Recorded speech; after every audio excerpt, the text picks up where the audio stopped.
Hey guys, how's it going? Tim here from Droid Life, and today we are looking at the all-new NVIDIA Shield Tablet K1. This is essentially the Shield tablet, but it's been sort of reworked in order for NVIDIA to meet an aggressive $199 price. In order to do that, they had to strip a few things. For example, there's no more stylus on this device as there was on the original Shield tablet. And in addition, this is all you get in the box. It's a very thin profile, as you will see, because there is nothing inside of it besides the tablet itself. No chargers, no nothing. So first, let's get into that. NVIDIA is selling one of these, which is a World Charger Kit. Basically, you can use this charger essentially anywhere in the world, sort of major territories, US, the UK, China, I believe. And so wherever you may take the Shield Tablet K1, you will have a charger for it. However, this kit comes at $29, so that's an extra $30. So, I mean, essentially it's $30 they cut from the price of the tablet, but at the same time, it would have been nice just to, maybe couple the tablet with a charger to charge the device. Most people probably have a micro USB charger already somewhere inside their home, so getting a charger for it isn't a big deal. It's not some crazy proprietary software you need, but at the same time, again, it would have been nice to have a charger for it. There is nothing else on the packaging, very minimal. Does show in a Shield Tablet K1, but let's break into it and see what we got. So here it is, NVIDIA Shield Tablet K1, the ultimate tablet for gamers. Comes in a little bit of plastic. We'll go ahead and remove that and give you a little hardware tour.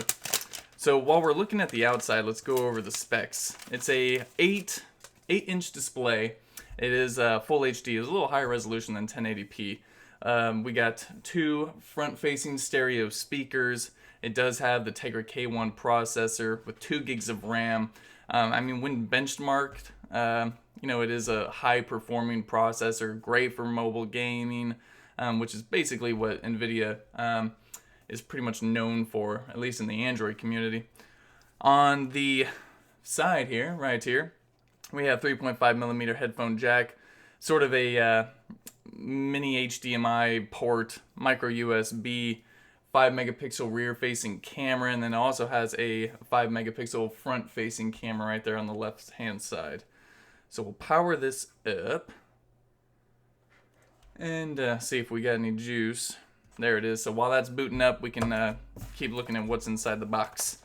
We have a support guide, and that is it. So yeah, no accessories, no earbuds, no charger.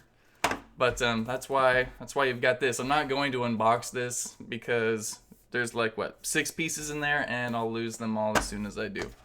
Of course, you can also purchase a Shield Tablet K1 cover.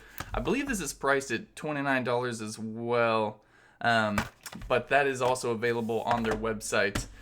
So as I mentioned, there is no stylus for this device, and there's no slot. So the original Shield tablet had a slot for the stylus right here on the bottom right, I think, and you would just poke your stylus right in there. But with this one, they reworked it a little bit. They pretty much closed off that side.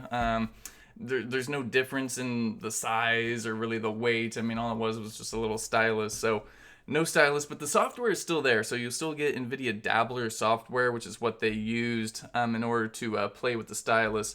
We're going to skip all this.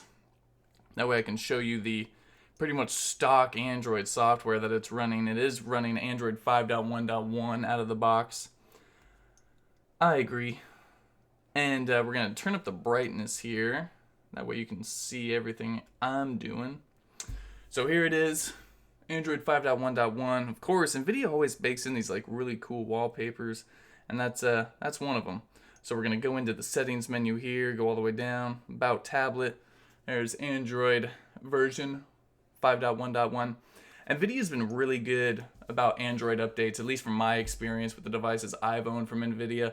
So I would expect folks can expect Marshmallow soon. Now, I don't have a date for you, but sometime soon, I would assume.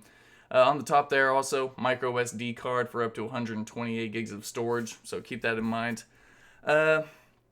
what can I say? Vanilla, Android 5.1.1, minus a few proprietary tweaks that NVIDIA does. For example, when you're playing games, kind of like YouTube gaming, but you can live stream your gameplay straight to Twitch, which is something NVIDIA worked out. And of course, you get that front-facing camera. So just like all the big YouTubers do it, PewDiePie, when you're playing a game, you can get that front-facing camera going. That way everyone can get your reaction while you're, crushing angry birds or pigs or, doing whatever it is you're doing. Playing some poker.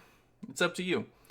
So essentially, this is a very bare bones experience, at least from the customer standpoint. You purchase it, $199, again, fantastic price for an all-around good tablet.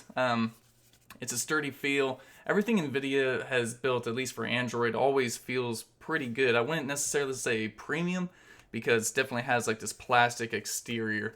But at the same time, it feels good. It's good quality. And yeah, hopefully it's pretty good. Just in time for the holidays, too, at that $199 price. I mean, that's sort of a unbeatable price for, I think, what you're getting. So if you have any questions, feel free to shoot them down in the comments section below. If there's anything in particular you would like to see running, maybe some of that Twitch live stream gameplay, I'm all ears. So just shoot that all down below. And until then, we're Droid Life. Peace.